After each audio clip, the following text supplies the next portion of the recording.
Okay. Dave is the ultimate consummate production dude, so Okay. he'll have you all set up. Yeah. You guys, you let him know We're live here too right now, so just so you guys know. Sorry. No, you're fine. No, I'm just saying, it's All right. cool. just so you know. I don't people are talk watching. inappropriately as much as I used to. So, I appreciate the warning. Hey, one other thing.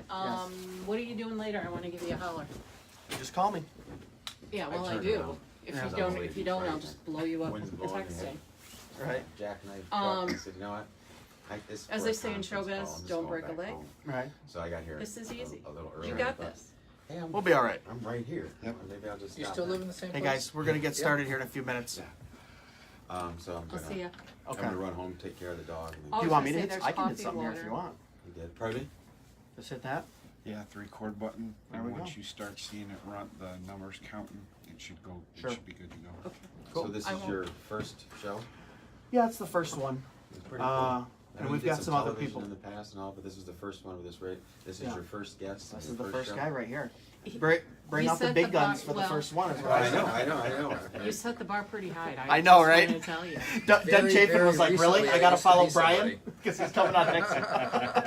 You all Well, have- I haven't even been asked. I mean, so you know how You- far you I've were on the rolled, list. rolled away from the tree. That's it doesn't true. matter.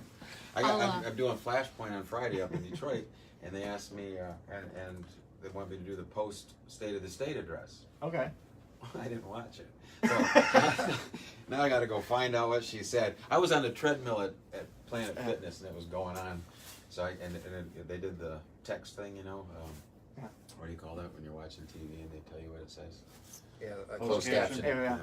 Yeah. And so I was watching mostly what she said. There was a lot of applause, and she seemed to have a pretty good sense of humor about some of it. Her Twitter also- feed pretty much covered it in depth. They had someone, Okay. yeah, so if you want to go back to her Twitter feed, it should be pretty, Yep. pretty in Have depth. fun. Okay. See ya. Thanks, Michelle. Bye. I might do that. I might not. That's an He's awful like- lot of in-depth. Randy's thinking, what's a Twitter? What's a Twitter? I got enough. I'm not a bird. I don't tweet. I watched it up. Actually, Brian and I sat next door, right next to each other for 4 State of the State addresses, right? Yep, So we had pretty much the best seat in the house. Bolger had one too. So I've been through. I think I've been through 14 of them. Oh my goodness. Yeah, in my years in That makes Lansing. sense. So that's a lot. That's a lot. That's almost a full day of your life. 24 hours. Right. Of nothing but state of the State of state. state. right? Yeah. So just the highlights will be fine. Yep. All right. I'm gonna let you guys go. I'll be back. I'll meet you across the street at 11:30. A friend of mine, Carrie Asher, I've known her since I was a little guy. She's gonna come by probably around noon. Just say hi, and we're gonna have lunch at Amaya's. You're welcome to join us if you want. I got kids I gotta pick up. I knew that. That's I why got I asked. He's a professional. Those 14 State of the States are showing. Yeah. I'll see you about 11:30 or something. All right, like sounds that, good. Okay? All right, thanks. Nice seeing you, Randy. Have a good show. Thanks. We can, we're recording here, but you can clean up anything? Yep. All right. And we're rolling. Well, welcome to Business and More with Greg Moore. This is the first show today. I'm very excited. I have a very special guest with me today, and we're going to have him introduce himself, but it's Brian Calley, the president. Is that the right. official title? President of SBAM. SBAM, which is the Small Business Association of Michigan. But I'm just going to give you a little background on what we're doing here on this show. It's called Business and More. We're going to explore entrepreneurship, best practices, business culture, anything to do with business really in the Monroe County area and throughout Michigan. And like I said, our first guest is very special. He has a lot of experience in small business, with small business, and being the president of SBAM really makes him the perfect first guest. Brian, why don't you tell us a little bit about yourself? Maybe just give us a few minutes of your bio, where you come from, what you've done, and your current position.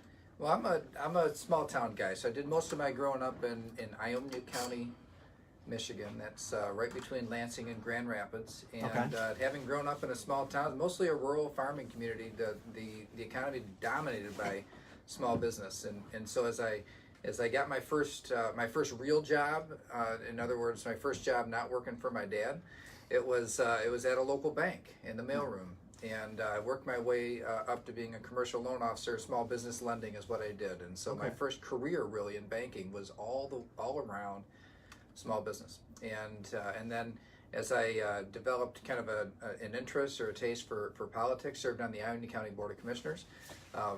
We did some really great stuff there, and I was excited to do something different, to run for a state representative and do it as do it as my real job. Yeah. And so I served in the State House of Representatives for 4 years, and then we, at that point it was frustrating. Those 4 years in Michigan were 2007, 8, 9, and 10, some of the worst years economically in a couple of generations in Michigan, and so I was thinking maybe I want to get back into banking. Maybe I want to run for the Senate, to serve in the majority there, and that's when I met Rick Snyder. And so that was, we had a mutual friend that introduced us.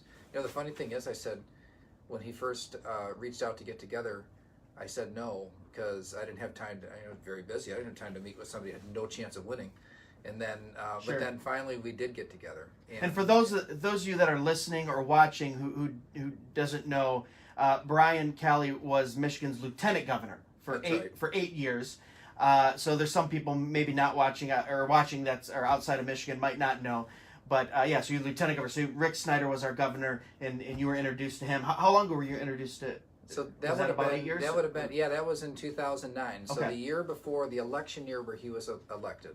Okay. And so we got to know each other on the campaign trail, and then after he won the primary, he invited me to join the ticket with him. So I served as lieutenant governor, did tax reform, and worked on a lot of really important small business issues. Sure. And in that capacity, and just finished up that service about a little more than a month ago. Yeah, a month or two ago. Yeah. And so started straight away at the Small Business Association of Michigan. And for me, this really is a full circle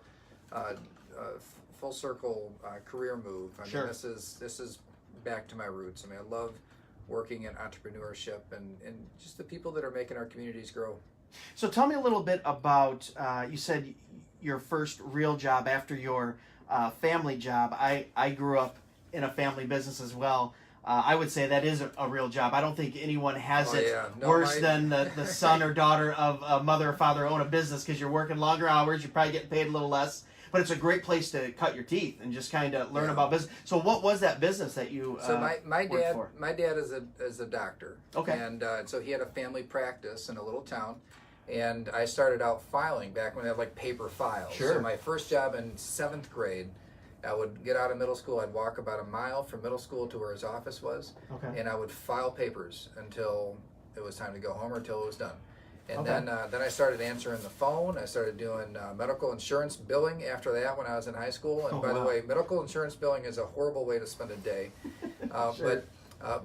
But really that's where I got an appreciation for how hard my dad worked and what it really meant to own your own business. Sure. He, being a small town doctor, he's kind of old fashioned too. Like he never turned people away, and it didn't matter whether they showed up at the house or they showed up right when we were ready to close, or if we had to stay until 9 or 10 o'clock at night to see all the patients that needed to be seen that day. That's just what you did. Sure. And so that was I just gained an appreciation both for the type of sacrifices that small business owners make, but also the importance of doing it in small towns. That a lot of times, whatever the services that are provided, there's just not a lot of options. Sure. In the case of my dad, if it wasn't for him, I mean, people would have had to gone a lot further away from where they live in order to get that treatment. I've noticed too that when you own a business, even if it's small to medium-sized community, you really become part of that community. I mean, I can only imagine with a doctor, it's that relationship is close. But besides the work ethic, like you said, and what it takes to run a small business, what were some things, and we're kind of going off track here, but I was just curious, what are some things that you might have seen early in your career with your family's business or in commercial lending that you saw and went, I could maybe do this better, or that's a really good best practice, I'll pick that up. You know what I mean? As you progressed along, was there anything that you kind of picked up and saw, or that you could maybe use later or change? One thing that I did see, especially when I was a commercial lender, so dealing with literally hundreds of different small businesses. Okay. The ones that had the deepest roots in the community, the ones that cared the most about their community, tended to be the ones that had the longevity. I mean, they're just so Sure. they really understood the market, and it wasn't like the idea of I'm looking to just I've got it. There's nothing wrong with a profit motive, but it wasn't just that. There were Right. people that really were in a community, loved that community, decided to make that community their home. Sure. And so the way that they take care of their business, the way they take care of their customers, the way they understand the needs of their customers, really did that tended to be. Remember, I was a banker at a time. It was some really tough years in Michigan, and so those that really had the staying power, the ones that made it through, were the ones that tended to have those deepest roots. Sure. Yeah, you know, when I was younger, I read a very popular book that I think a lot of people have read called Rich Dad, Poor Dad. I think I was maybe 19 or 20 when I read that. Have you heard of this book? I haven't. No. I can't remember. Ray, I think someone's going to correct me on the thread, but it was essentially he came up with a father who was probably a little more like my father. You earn your money, you put it in the bank, you save, and you know, kind of blue collar, had that mentality. And then his friend down the road had a dad, he was an investment banker, and said, well, you want to know what, take some of that, maybe loan it here, do this with it, play around. And he called it Rich Dad, Poor Dad. And it wasn't pejorative. He wasn't saying rich, poor. He was just saying kind of the way we think about money, think about business. But the chapter that really stuck out to me was something I just grew up with. As a Christian, I was always, you just give cheerfully, you're always in your community, you're always giving back. My father owned a business. I mean, right off the top, it was to the church, to the community, to the nonprofits. And I just grew up that way. I didn't know it was any other way. Yeah. And then you read this book, and here's a guy who, didn't have any religious beliefs or anything, but just said, it's amazing. The more I give away, the more I seem to make or do better or prosper. And it was just this principle that stuck in my mind even as a very young guy, 19, 20 years old, that went, oh wow, philanthropy really has something to do with business. They go so hand in hand. They do. Sometimes we, especially in the political realm, we get into talking about profit and capitalism and all these things, but the most successful business owners I've met have a very strong giving arm of their business or mentality, or you know what I mean? I don't meet too many people that are successful that just keep for themselves. The successful ones I see and the ones that do well are giving. So there is some Community, which for a small business owner is your customer base. Sure. Do they stick with you? Yeah. You know, when times get hard, when there's new competition, and you take care of them, and you take care of your customers, you make sure you understand what your customers need, and you take care of your community, really ingrained in everything that you do, then that's, all things being equal, you're gonna get the business. And Sure. And it's not that there's a selfish motive behind it. It's just one of those areas where everybody wins. Yeah. And That's good. I really have noticed that is and generosity comes in a lot of forms. Sometimes a company is just not mature enough to where they can give away a lot of money, or maybe any money at all. But Sure. there can be time, there can be expertise, or things Right. that are brought to the table that help a community do well. And I think that there's a really important part that has to play, philanthropy has to play in the business world. Sure, and I have to imagine, coming from commercial banking too, that's a very there has to be a relationship there, right? I have to imagine. I'm in real estate, so I'm kind of in that world. But with your clients, there has to be. They're making huge decisions. There's a lot of money. There's a lot of That's the sweat thing, equity. There's all kinds of stuff going on. All in that. money spends the same, right? So it really it is in the sense of banking, it's a pure commodity, and so Sure. really, and even on interest rates and things, it's a very small range between all the different players. Sure. And so the service that you bring to the table, and then how much you are a part of a community. Again, just kind of this is a perfect example of all things being equal. If Sure. you're the one that cares about the community, that's invested most in the community, you'll get that business. Right. And that's something that I learned really early on, being from a small town like Ionia. It was it's paid, and it's in those relationships too. It impacts all different areas. It's Sure.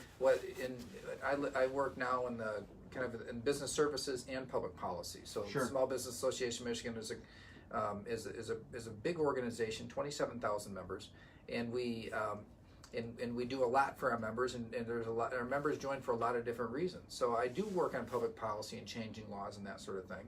Mm-hmm. I also work on making sure that we're providing the type of services that our members really need. But ultimately, this is still a relationship business. Sure. And the stronger that we can make that relationship, the more trust that we can build, the better we'll do, because people have options, right? This is America, Sure. and it's always these options drive us to do better, and to do more, and to innovate, and that's what I love about the entrepreneurial culture of this state. Even though we're blessed to have so many huge, internationally known corporate players Mm-hmm. that have such an important role to play in our state.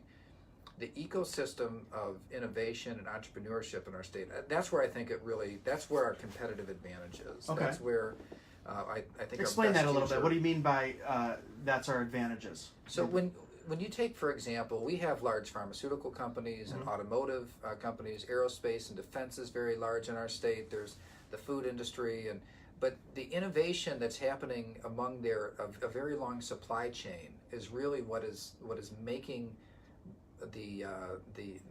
those larger industries so competitive here, and domestic industries competitive. Okay. So it's a lot of times the innovation doesn't come from the company that launches it. They're just the Right. ones who essentially recognize the Sure. value in it. They bottle the bought lightning, it, right? Yeah, bought it and launched it, right? They have the capital to launch it. But you have this ecosystem of smaller companies that are not constrained by the bureaucracy of a big company. Okay. And they're innovating. Sure. They're testing the boundaries, they're pushing the limits, and they're doing all kinds of cool stuff. So whether you're talking about the transition into mobility from the automotive industry, or Sure. or even like the cereal business in Michigan is enormous. Yeah. But think how much breakfast has changed Sure. in our culture. And so a lot of the innovations have been driven by the players in that industry. Okay. And so the innovation happens in a lot of different ways. I mean, something as simple as, years and years ago, there was a guy by the name of Edward Lowe, and the Edward Lowe Foundation is a small business foundation that is located in Cassopolis, Michigan. It's on the border with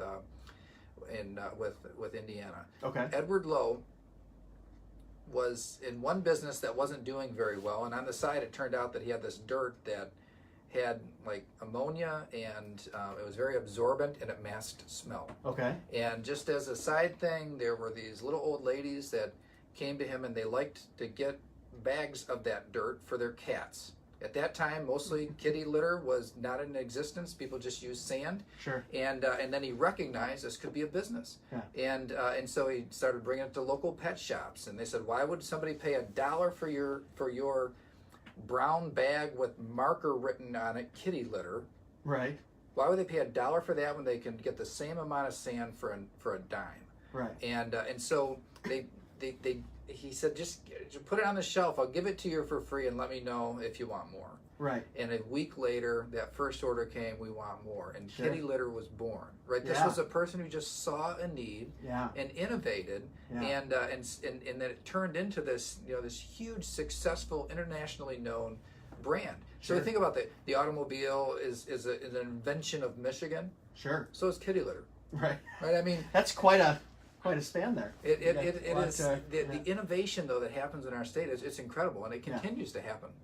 I've always found too that, and I think necessity is the mother of all inventions. I think I've heard that saying, and it's so true that I talk to so many people that I say, "How did you get into this industry? Or how did you start this business?" He said, "I saw a need, and it was my own personal need that this needed to get done, or there was a shortcut for this." And it's that personal experience that spurred that innovation.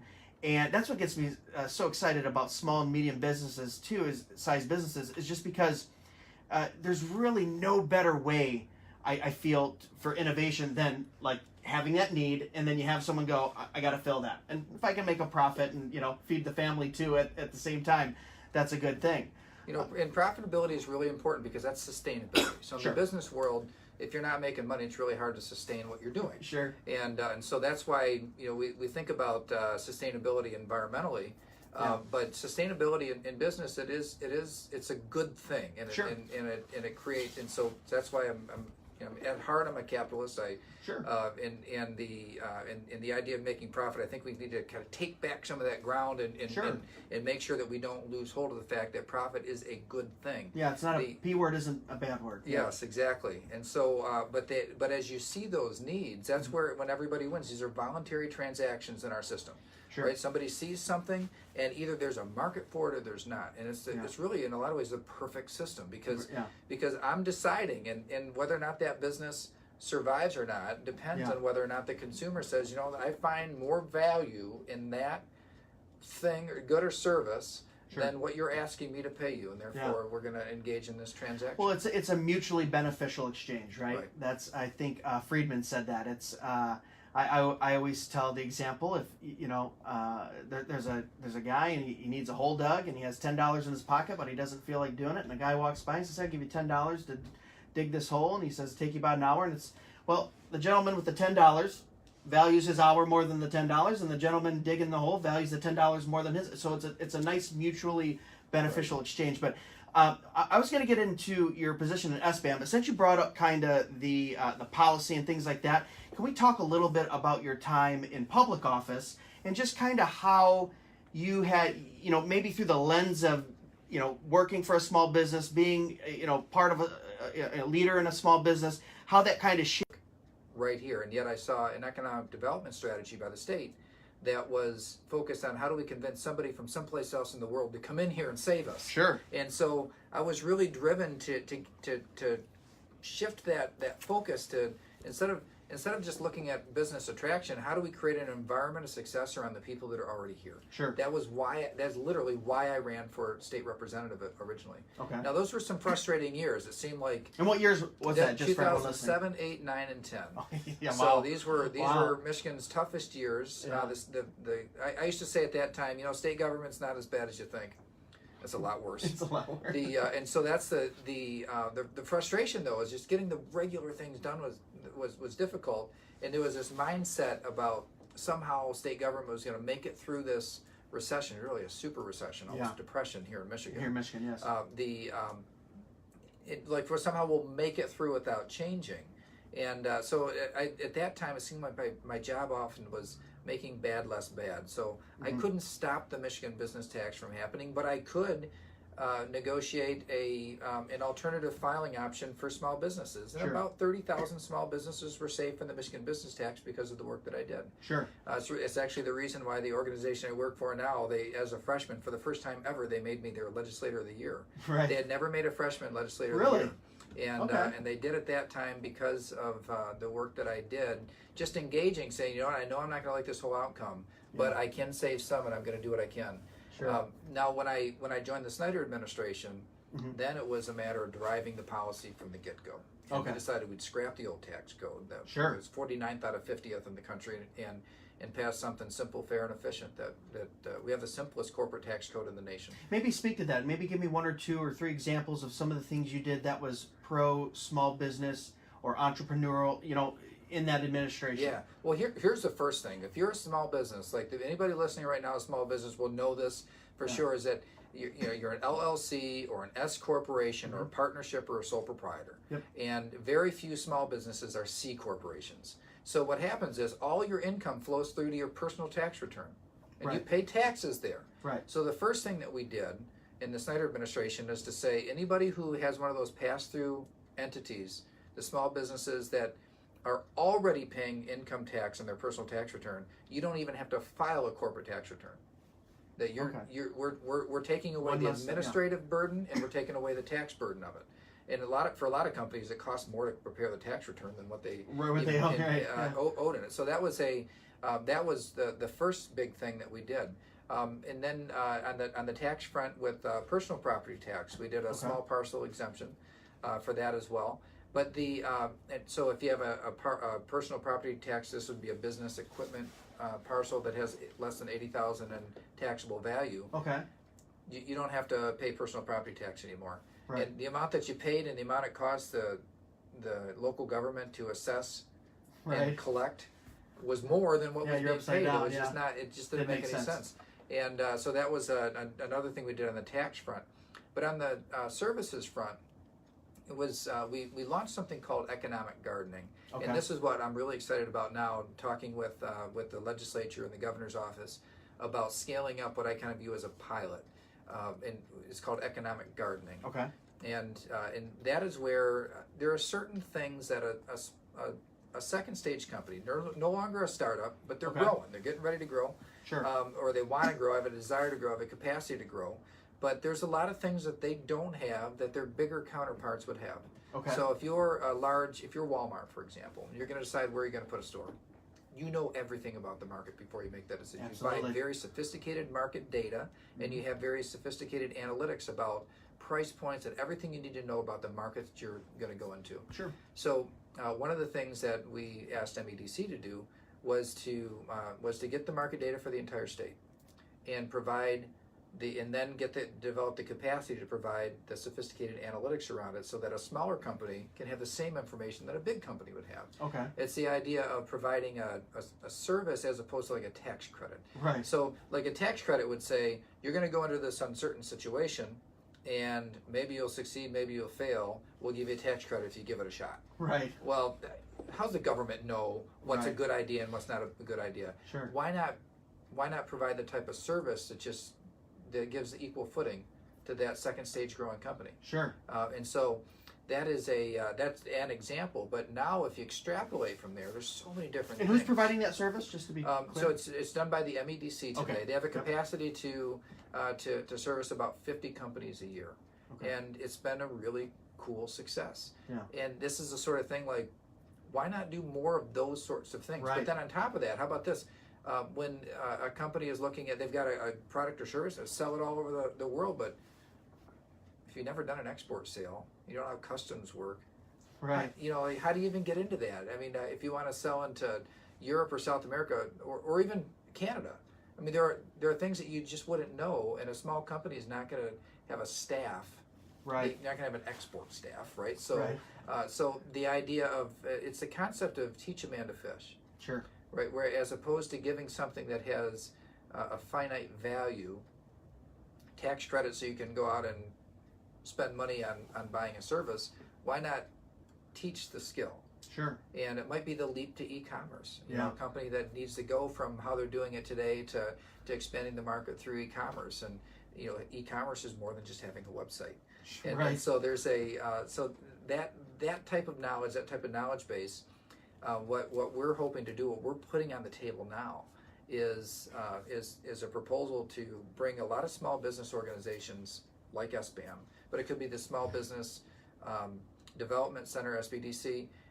It could be the Small Business Administration, so we're the association. There's also a Small Business Administration, along with the Edward Lowe Foundation that I mentioned before, and the Michigan Business Network. None of those organizations do all of those things, but put all together, we do all of those things. Absolutely. And so, so the idea of providing these wraparound acceleration services to these smaller growing companies, I think it's just a great way to do it. And the concept has been tried out in economic gardening at the MEDC.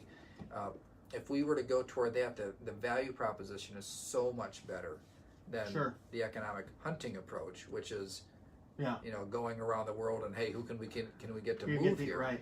You know, if we have enough success here, that's the best advertisement for people to want to be. Oh, absolutely. Then you're on the map, so to speak, and you have companies and innovation coming to you. You know, we're about halfway through right now, and we keep saying SBAM. Can you maybe expand on that for everyone listening? What that stands for, what your position entails, and maybe how you touched on it a little bit. But how that affects a small business owner, or what tools they can utilize through that association? Absolutely. So it's the Small Business Association of Michigan. So the acronym SBAM is kind of how we're known in the association world. We've got small in the name, but it's a very big association. We have 27,000 members. We've had some pretty incredible growth over the last decade, especially. And so while you know, if you worked in the government area, you'd think, oh, SBAM is really active in making sure that we have laws that are good for small business, and we are. But that's not the majority of what we do. Maybe I would say it's maybe 20% of our work portfolio. the majority of what we do is we provide services like back office services for companies that aren't big enough to have that sort of thing on staff. Really? So, for See, I didn't know example, that. yeah. So I didn't know that, right? So when all these years I've been working with SBAM, Sure. I worked with them on the policy front. Right. So that was Naturally. that was the lens that I saw it through, and but it might be COBRA administration, for example. Okay. You know, that's something you have to get right, but a lot of small businesses don't happen to have somebody who has a background to know exactly what they're supposed to do or how they do it. It could be human resources consulting or workers' compensation, or even like energy efficiency audits. You know, there's a whole suite of services that we provide, but then there's also pooled health insurance purchases. We decided last year, right after the Trump administration changed the rules to allow for small businesses to pool together for an association health plan. So Right. association health plans have been around for a while, but the rules on how they had to work before, we never felt like it was going to work. It was kind Okay. of Was it convoluted, or was it kind of not? Was it vague, or essentially the rules didn't allow for pooling in the right way, Okay. and purchasing over state lines and that sort of thing. Sure. And so when the rules changed last year and they went into effect on January 1st, we launched an association health plan with a couple of other organizations. And we went from 0 to 1,400 subscribers just like that. Wow. And it's this is one of the areas where I think will quickly become the most important thing that we do.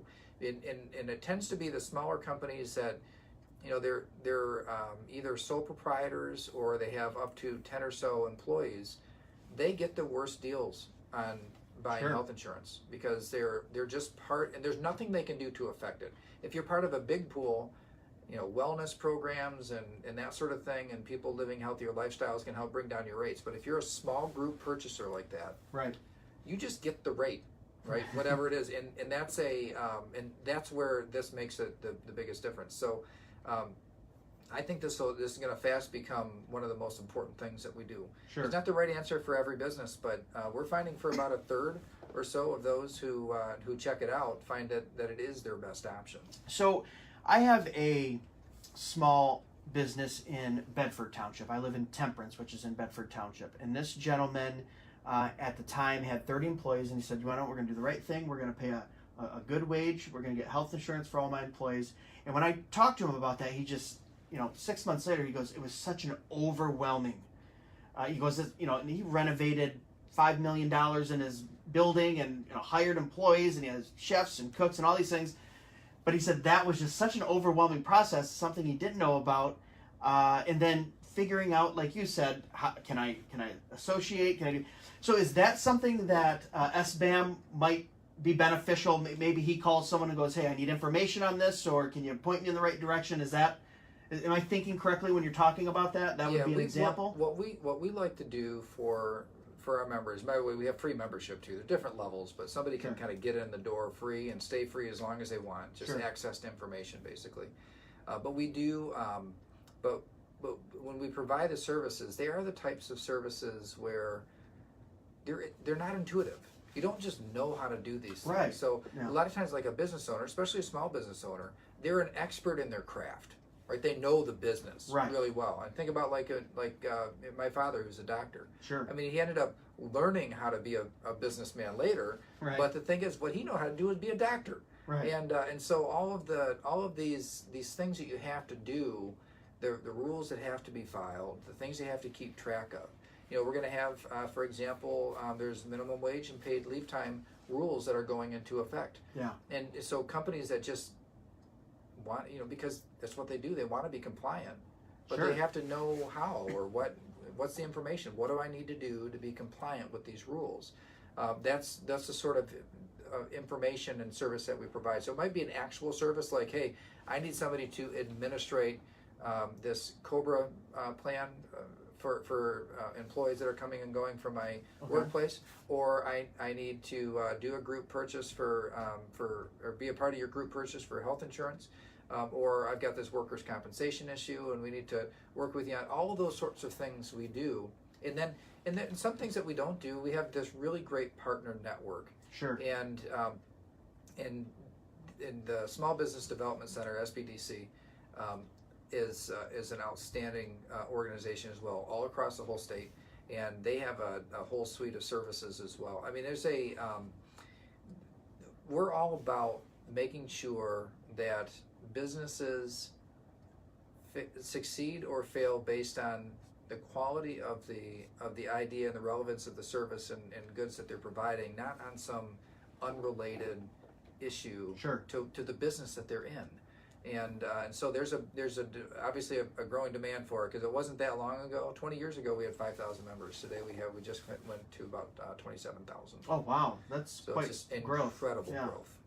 What I don't want to put you on the spot here, but what are the membership levels? What does that consist of? If anyone's out there listening who is a small or medium, Sure. And you have large businesses as well. Don't let the small business fool you, right? It's So what we do is we adopted the Small Business Administration definition of a small business. Okay. So that goes up to 500 employees, which is pretty big. Pretty big, yeah. So you can be a member all the way up to that point. We do have some larger partners that are friends of small business. They join as friends of small business. And usually what we're trying to do there is we're just trying to connect smaller companies into large opportunities with larger companies, because they tend to be really big purchasers of goods and services. So, but the majority of our membership are individuals that they join for a couple different reasons. Either they join just for the back office services, because they just don't want to mess with that stuff on their own, or train somebody or keep somebody on staff that can do it. Joining is the best option for health insurance, because whatever their options are available, especially if you have less than 50 employees. Sure. The options that we have tend to be the better options. And then and then there are some people that just want to they maybe have more mature businesses, but they're really into policy and advocacy, and they want to be a part of making sure that small business has a voice at the table. Sure. So Something I feel every business owner should be involved in, is at least at the local level. That is my mission. We have businesses that join us for all different reasons, but I want all of them to be involved in advocacy. While we have a lot of them that aren't already today, if we were to think about 27,000 members, if we had, say, half of them that were meaningfully and actively engaged in public policy discussion, think of the force that you'd have quite a lobby for the not the greatest word there, but you get what I'm saying. Force. Well, and even that, like the idea of it's advocacy, right? It's making sure that that smaller companies, that they're just out there trying to make the thing go. Yeah. And who has the time to do it? That's always a question. You got to run your business, but what we're developing now is in order to make that grassroots component stronger. Sure. Just ways to make it easy. Engage and do it do it meaningfully, but also make it easy and quick when a business owner doesn't have as much time. But then to have the opportunity, sometimes business owners do. Maybe they've got a second generation that's taking over. They've got more time and they really want to get engaged. Sure. We love to have those types of business owners that are active in our association. I heard a quote from Gene Simmons. He played bass for Kiss? Was he a bass player? Bass player for Kiss, yeah. And he said something. You ever hear these quotes? They just kind of stick in your mind. And I was younger, and he said, even if you are a sole proprietor, he goes, the day you open your business, you have a partner, and it's called the government. And he goes, they're gonna want some of that money you make. They're gonna check on you from time to time, maybe quarterly, maybe annually. But you have to run your business knowing that you have a partner on day one. And it was just the way he framed it. You just go, yeah, you do. And when I started my business, I went, well, if I have that partner, I should probably know as much about that partner as possible, or try to affect how that partner treats me as much as possible. So when I said I encourage everyone, even at the local level, it's so important for business owners to have that voice at the policy level. And it was kind of exciting to hear you say that's only 10 or 20% or whatever it was that you do, because I thought that's all SBAM does. But to know that you have such a portfolio of things that you do for, we say small business, but boy, if you have 500 employees, like you said, it's a pretty big business. To know that you cover all those things, and especially for the people watching or listening, that's a really exciting thing, because sometimes when you are sitting down and you have a great idea, or I'm going to start this business, or you're growing to that next level, right? You're, like the example in Bedford, he said now he's at, I think, 75 or 80 employees. He was at 30 just 3 or 4 years ago. Right. You know, and you possibly starting a new business or growing, you go, well, where do I start? I need a partner in this to help me through all these steps. And it sounds like SBAM and a membership there might be the way to go if you're in one of those situations. Yeah, we not only do we do that today, but as what we're imagining is possible for the future, if we really could get the government to be an active partner in more than just kind of telling you what you have to do and here's what you have to pay. Sure. But to really be to really partner in a way that offers like a suite or a network of services as opposed to just tax credits. Proactive too. Yeah, I feel proactive government is sometimes maybe a little better than reactive, right? And really getting at the place where the majority of the jobs go. So where would the state's interest be the government's interest? Sure. In healthy economies, growing economies, and communities, and jobs and income growth, all that stuff. The state has an interest in that. And so as we look at where do the majority of our jobs come from, because if you want more of them, you ought to know where they come from in the first place. Sure. Well, our jobs, 70% of Michigan jobs are with companies with fewer than 100 employees.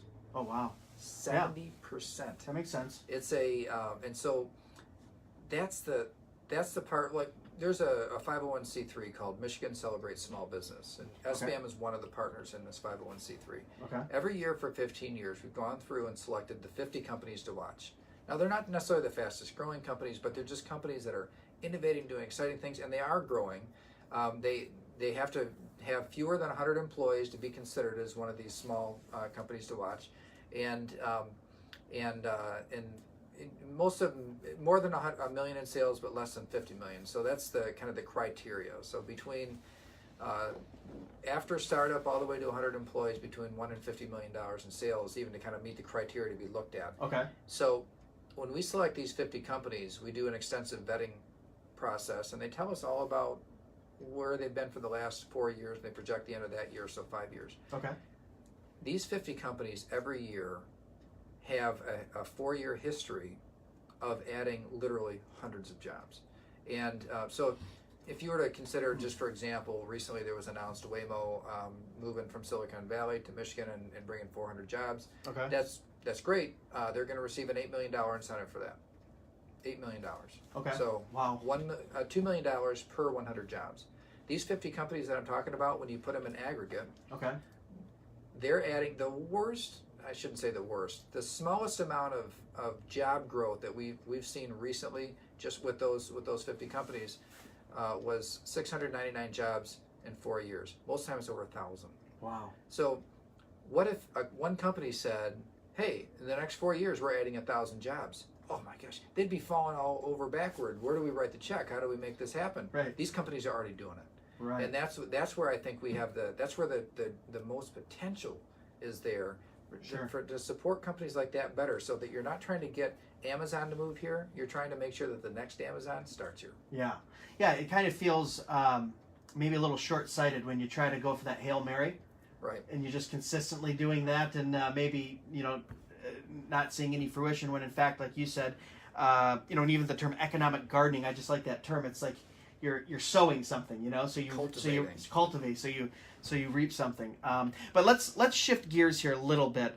We just have a few minutes left here, and I wanted to talk about maybe looking towards the future here a little bit. And since I have you here in studio, I do want to talk about the Gordie Howe Bridge. Yes. I know Monroe County, 8-9 years ago, when this was even being talked about, and we thought it was coming, we started a pillar group down here called the Link program that focused just on that bridge. We said, how can we attract business? How can we use the 75 corridor? How can we, what can we do? Because we know it's going to impact us economically, especially being a coastline community here in Monroe County.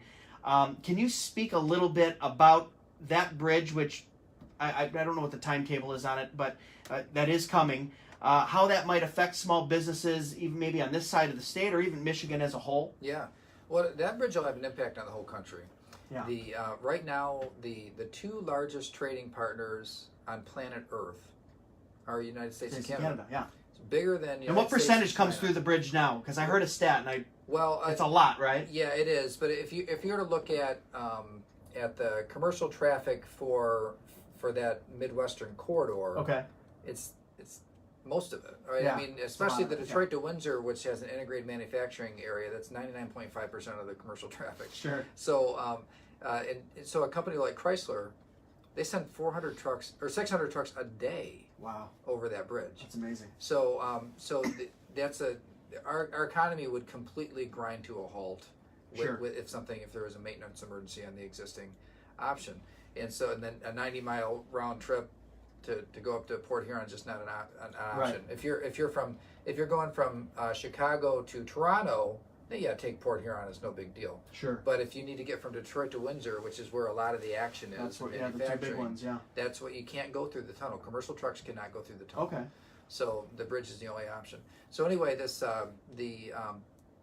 the new bridge, the ground is broken, and Yep. it'll land on the Michigan side in what would have been the years ago known as the Delray community in Detroit. Okay. It's one that had been I-75 cut off that community a long time ago, and it's really struggled since then. About 65% of the land for the footprint of the landing of the bridge was owned by the government for tax foreclosure. Sure. So just to give you an idea of the area and the impact that this will be. I actually did a commercial broker price opinion for a gentleman who owned some land that was going to be in that footprint, and when I gave him the valuation, he was upset because I gave him market value, not kind of I think what he wanted to sell it for because he was in that footprint. But yeah, go ahead. I'm sorry. Yeah, so the ground's broken. It'll be it's a $1 billion bridge, so it's going to take several years to build. I think 2022 and 2023 is kind of the time frame for it to be actually open for business. It's logistical operations, warehousing, packaging, transportation.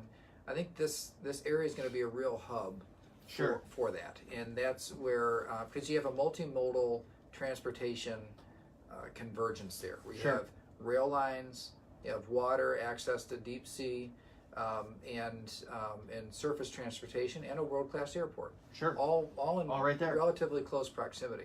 Yeah. And so what happens is there's different modes of transportation, and goods are handled in between. They're put into different lot sizes or combined or with other things, and it might be part of the manufacturing process. It might be just combined in a way and then shipped off somewhere else. But I think the most direct and logical area is going to be in the logistical types of businesses. And that's one of the really kind of exciting first opportunities that will come out of it. But I think over the long term, the health of our overall manufacturing industry in our state will be aided by this because. And we're a manufacturing county too, so we like hearing that. You know, it's just a right now it's hard to define, but there's a capacity issue. Right, there's an efficiency issue when you have an integrated manufacturing supply chain that goes across all of North America, but that bridge is so important to all of it. The choke point right there. There's a choke point, exactly, and so by essentially doubling the capacity, you're allowing for a growth that today the marketplace would naturally put its own limit on. Sure. So if you're a company that's already sending hundreds of trucks over one bridge a day, now when you're making investment decisions, you're saying, I can double my. I don't know if I want any more exposure on that transportation asset. Yeah. And so those are the sorts of things where it's difficult to put like a monetary value on it. Sure. But we know that there's a restriction a natural restriction on growth because it is a choke point. Well, it got so much coverage, and I know you worked very hard on that in your time as an elected official, years and years. But just to, and I would hear people say, excuse me, what does this bridge really have to do? Why are we hearing about it? And it's in the news and Detroit News and Free Press, and we're getting in the local news and bridge. But I was just in a meeting yesterday, and this will put such a point on it. And we have a missile silo here in Monroe County. Nike missiles. Nike, correct? Yeah, Nike missile silo. And it's 265 acres. And I was at a township board meeting, and there's a developer from out of state that says, "Hey, we want logistics here. We want to do warehousing, very high tech. I mean, and what was brought up was the reason we're looking here is because we know Gordie Howe's coming, and the local trustees brought that up and said, well, we need to, one of the points for it was we need to be ready for when that bridge comes. It's gonna gonna trickle down to Monroe County." And I was just sitting in a local township meeting going, it trickles all the way down and it affects a trustee who's thinking about just a rezone of a development plan, how big that's gonna be. And I think it's gonna trickle to all businesses, small and large, when that comes in. The impact that expanded productivity or production has on the overall economy is pretty big. So the thing, you got the direct investment, the direct jobs and income and wealth generation that happens as a result of this, but then you do have this kind of overall community impact that just keeps on it just keeps on multiplying, and that's where I think it's where we'll look back. I mean, eventually this bridge is going to be, I don't know if it's going to make it on our license plates or not, but I mean this bridge is going to be an icon for Michigan. Sure. And but much more important than that, it is going to be the access or the gateway to the rest of the world. Because I mean, if you think about it, especially if you need to get something out and you've got to use one of the ports on the East Coast. Sure. Try and get into one of those ports. They're so crowded. Right. But the Canadians on both sides of their coasts, east and west, they have built a lot more capacity. So if I'm trying to get my goods and services out, maybe I want to look at going over this bridge and through Canada to sell this product to the rest of the world. And what I'd hate to see is because we didn't have enough capacity on the bridge, that they decided to build on the other side of the bridge instead. Right. And so that they didn't have to worry about it. They're going to end up using the port that has the most capacity anyway. Sure. And so taking away that reason, and then also we're a big food production state and country, but especially our state. Yeah. And my father-in-law's been at Kellogg's for 25, 30 years. Yeah. Efficiency on moving food product is really, really important. And the more efficient that gets, the more options you have for sending things. Sure.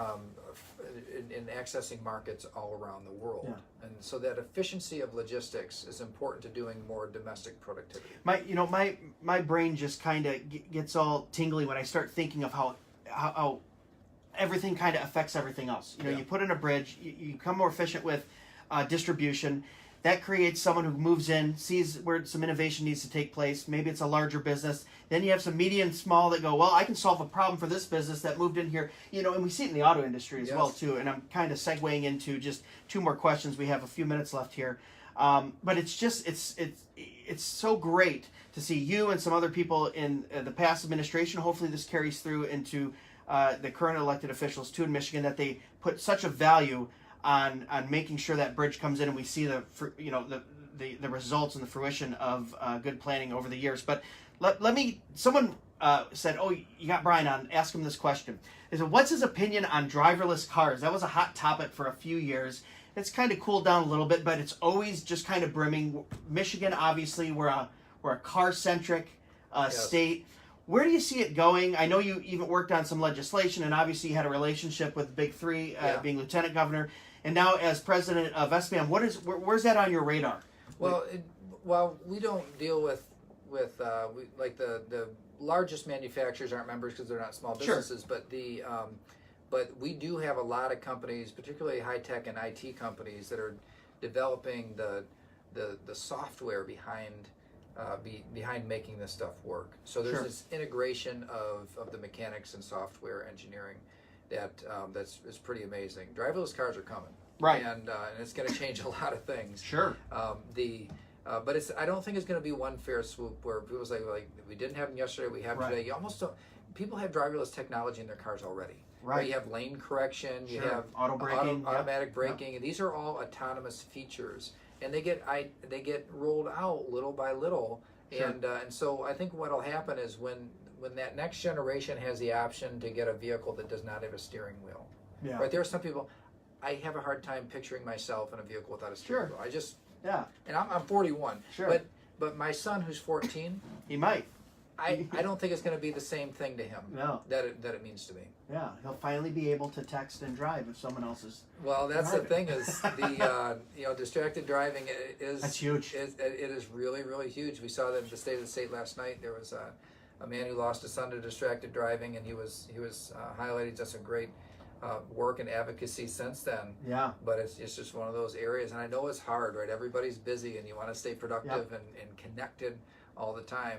And so I think this technology will end up kind of converging, and that's problem will essentially be solved. Right. Yeah, no, we're in the county for distracted driving too. I think up maybe 100, 110% over 2 years. And it's just so sad. We had an issue too where, a gentleman who worked at Michigan State University was on his way home to his kids. I know that case. And, and it was just, he could have waited a few more minutes to be off the phone. It's just sad. But we have a few minutes left. I'm going to kind of wrap this up and put bookends on this with maybe this question. As someone who's in the small business world, and obviously your position at SBAM, what do you see as maybe some challenges or opportunities that small business have moving forward? And then maybe, not necessarily antidote, but way we can maybe correct those challenges or work towards a solution for those challenges? When I first started in public policy development, the biggest problem was not enough jobs. Today, the biggest problem is not enough people to fill all the Not jobs. enough labor, yeah. Well, yeah, and so this is one of the areas that it is a restriction to the growth in our state. I think it's the biggest threat that we have to continued economic growth in our state. That is, and so a focus on education, but also lifelong learning. The idea of having options for people that need to be retrained. Sure. I mean, the world changes quickly. We have to basically abandon the notion that you ever stop learning, right? Right. When you and I went through school, it's like, well, you go through school, you get done learning, and then you Yeah. go off and you do your career. I always tell everyone when I was 18, my father was the dumbest person I knew. By the time I was 25, I couldn't realize how much he had learned in 7 short years. It's amazing. It's wasn't it? amazing how much he learned. But that's the thing is that we have to make sure that we have, if you think about it in terms of supply and demand, Sure. the education system is the supply, and then our economy and employers are the demand, that we have to have a system where the supply and demand understand each other. Sure. This is one of the things where I think we've had some misses. Yeah. Where, And when that gets out of balance, it can get really crazy. Yeah, so as we've people are seen. kind of going through the system and they've kind of been promised, like, you're ready to go out there and make a living, and then, but they don't necessarily have what's needed to compete, to be competitive, and to live a Sure. successful, independent life. Sure. Well, Brian, I want to thank you for coming in. That about wraps up our hour. Can you, just for everyone listening, can you throw out maybe some contact information for SBAM, whether it's a website or an email, or if someone is interested in either becoming a member or wants some additional information? Yeah, please do just check out our website, sbam.org, sbam.org. And if you want to reach out to me, it's just brian.calley@sbam.org. So Awesome. that I love dealing with companies, hearing about what's happening, be a part of what's happening Sure. around the state, and that's the thing. We have at SBAM, we have free as a strategy here. We want to make sure that small businesses are as successful as possible, and that means that you can join and be a part of us without Sure. paying anything. Awesome. And I do. I want to thank you again. It was about a 3-hour drive with weather for Brian down here, but he hit the ground running with SBAM. He came down here to Monroe County, decided to talk a little business with us. I learned a lot. I really do appreciate it. And thanks for coming, Brian. Thanks, Greg.